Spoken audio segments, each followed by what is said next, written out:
Arriving back in Galek felt like stepping into a mausoleum pretending to be a city. The sky above the sprawling slums hung low and grey, choked with the smoke of countless chimneys spewing despair into the air.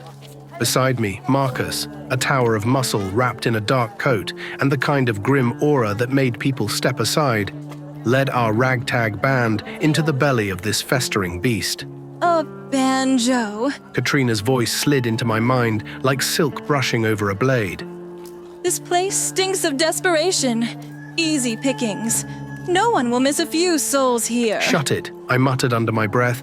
Last thing we need is you getting chatty. Eliana's silver armor caught what little sunlight pierced the gloom. I'd warned her about that gleaming beacon in these slums. She dismissed it, as usual. No one questions a knight, she always said. She might have had a point if this wasn't the kind of place where knights turned up dead in alleys. Sir Thorn sauntered beside her, his red bandana and carefree grin in stark contrast to the heavy tension in the air. He'd run out of luck one day, I was sure of it.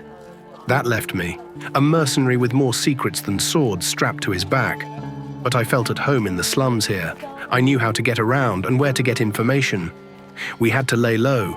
The authorities will be investigating the fire soon, and if there is one thing I excel at, it is exactly this kind of thing. It's how I found out about the best place to disappear, a cheap brothel. The hollow hearth practically spat in our faces when we entered. Smoke-filled, dimly lit, and reeking of stale ale, it was perfect in the worst possible way. The bald innkeeper, Damien, grinned wide when Marcus strode up to the counter. 4 rooms, Marcus growled, tossing a pouch of coin. Damien's grin widened. Just rooms? Odd. Men like you usually enjoy the local hospitality. I winced inwardly. This was not a man who would let us live down refusing to blend in. Thorn refused outright, muttering something about debts. Marcus slipped away, broom closet keys jingling in his hand, and left the rest of us to fend off Damien's probing questions. That left me and Eliana without excuses. Damien's dark eyes darted between us as he leaned on the counter. Not much for company? Seems strange for travelers looking like trouble. I felt the weight of his stare as he motioned to a set of women in light clothing waiting at a table. Trouble stays outside as long as our rooms stay private, I said, my voice steady but firm. What we're here for doesn't concern you.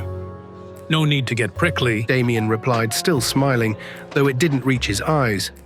Just curious is all. Customers like yours truly are rare. Most stay in the better districts. Hope you're not planning to bring more heat down here. as long as no one's got sticky fingers. Eliana cut in, her voice cool and cutting. Her hand rested lightly on the pommel of her dagger. We'll be out of your hair in no time. Damien's grin faltered. Sticky fingers? No. We run an honest establishment. Sure you do. Thorn murmured under his breath, too low for Damien to hear. Honest or not? Marcus said as he reappeared, looming over the counter like a shadow. Privacy isn't negotiable for me. He turned to us and whispered, out of earshot of Damien. I'll keep the soul skull underneath me in the floorboards. Make sure Lucien sends no one to get it. And headed to his room.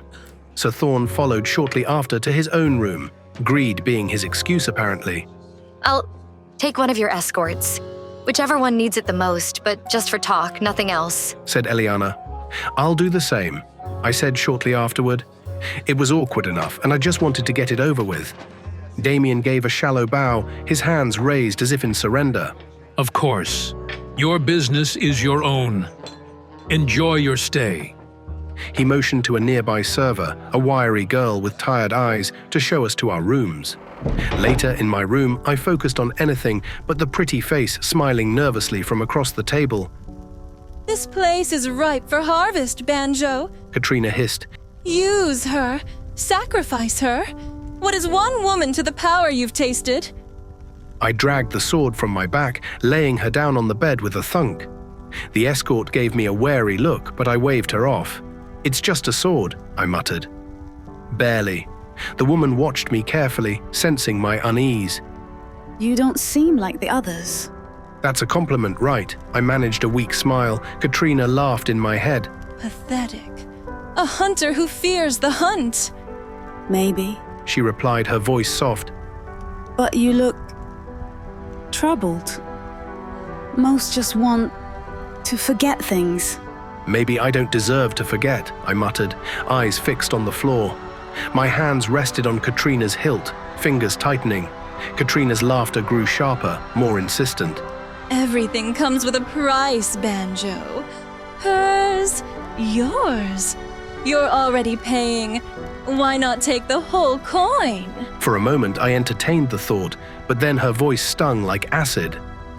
I stood abruptly, forcing my focus onto the escort. You can go. Take payment for the whole night.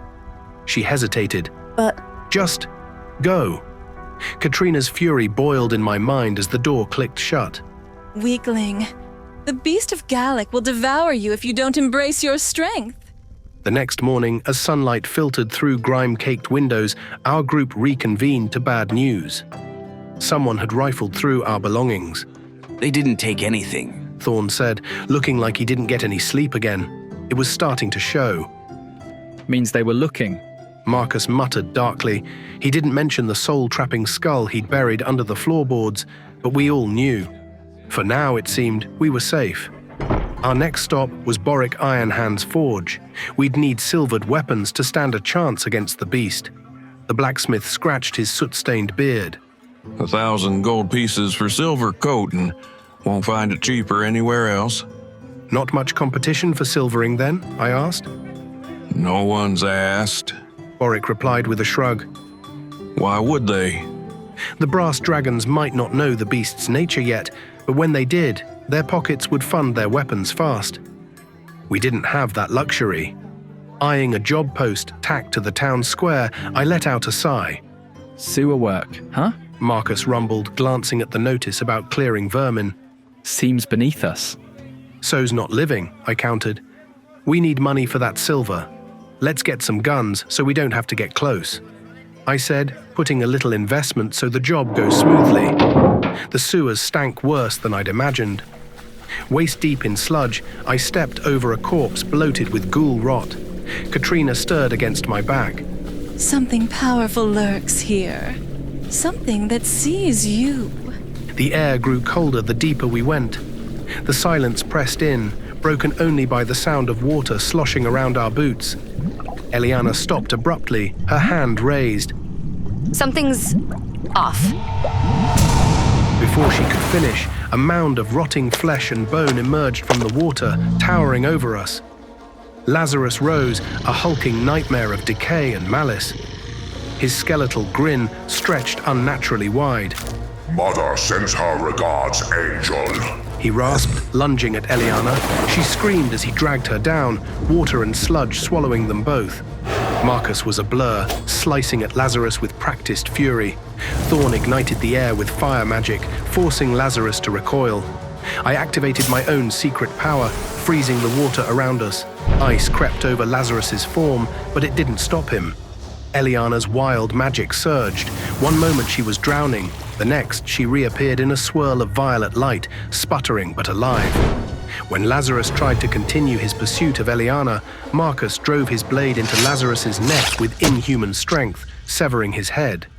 Even decapitated, the ghoul's head muttered dark warnings. Marcus wrapped it tightly, a faint smirk playing on his lips. Didn't Lucienne mention something about this mother as well? Katrina whispered. What is one beast worth in gold when there is much more power to be gained in killing this mother? I couldn't disagree. Whatever Lucian was planning with these ghouls and the ghoul rot, it had tied us deeper into the Galek's web.